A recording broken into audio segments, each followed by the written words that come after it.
addunyaa kana irratti gidee ilmoo argattu gammadamte akkas gammannee jirra.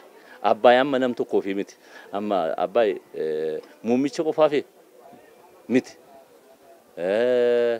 Kan koo qofaa miti. Kan keenya. Amma kan dhalootaati. Kan dhalootaa dhufuuf.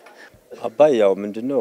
የኢትዮጵያ ኩራት ነው ለኢትዮጵያ ሳይሆን ለመላ አፍሪካ ኩራት ነው አባይ ቀበኛ ኢትዮጵያኖኒ ኢቲ ቦነኒዳም ኢትዮጵያ ቆፎሶንታኒ አፍሪካኖኒ ሁንዲ ካን ኢቲ ቦነኒዳም ጉያ ሄድኩኔ ቢፈሙ ባየ ገመነን ብይ ኬኛ ተርካንፊ ጉዳ ቶኮ ፉልዱረቲ ደምቴ ጅርቲም ፉልዱረቲ ወንቶኒ ከሮርፈመን yoraawwataman ተርካንፊ ለማ ፉልዱረቲ ደምኒ ጀቹዳ እንደ አንድ ግብር ከፋይ በጣም ደስተኛ ነኝ akka kaffalaa gibraa tokkotti baay'een gammade hidhi kun yeroo ijaarsarra tureetti boondii bituu fi deeggarsa barbaachisu ergaa turre gahee keenya baanneerra yeroo hundaayyuu mootummaa cina dhaabannee pirojektoota gurguddoo hojjetaman ni deeggarra እኛው መነሻ ነው ከዚህ ተነስተን ደግሞ ሌሎቹንም kun nuuf ka'umsadha kana ka'umsa taasifannee pirojektiiwwan gurguddoo faayidaa biyyaaf oolan biroos hojjechuu qabna kanaaf hawaasni daldalaa dhimma biyyaaf duubatti kan jedhu miti ከወደቀበት ያነሳው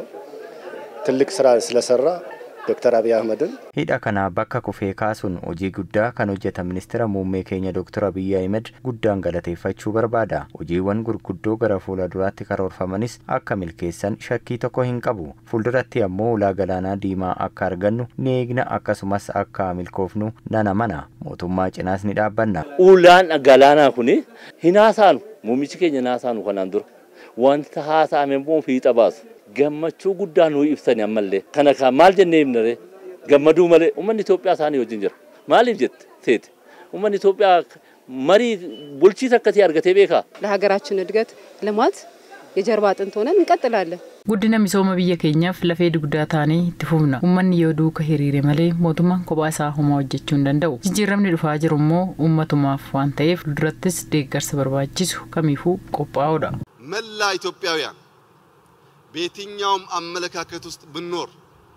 የኔ ምኞትና ጸሎት ኢትዮጵያኖን ሁንዲ ኬሰን ኢላልቻ ፌዴዮ ቀባታን ሀዊ ፊ ከራናን ኮ ኢትዮጵያኖን ሴና እንጂፈኖ ከና ዮኪን ሆጂ ከና ሶን አርገን አካይናምኔዳ ሰበብኒሳ ሂዳ ከና ጎንኩማ ሱራ ቪዲዮ ፊ ጀቻን ኢብሱን እንደንዳሙ የሆነ ቲም ፈጥረን ለመሄድ እየተዘጋጀን ያለው ለማየት ስላለብን ማለት ነው garee tokko hundeessinee deemnee ilaaluuf qophaa'aa jirra waan gurraan nageenye waan deeggarsa itti taasisaa turre kan arguunis nurra jiraata kan arguun keenya nuuf seenaa guddaadha nuti carra qabeessa namni mana gidee ijaaree fixee ka'e gamoo guddaa ijaartee fixee kaate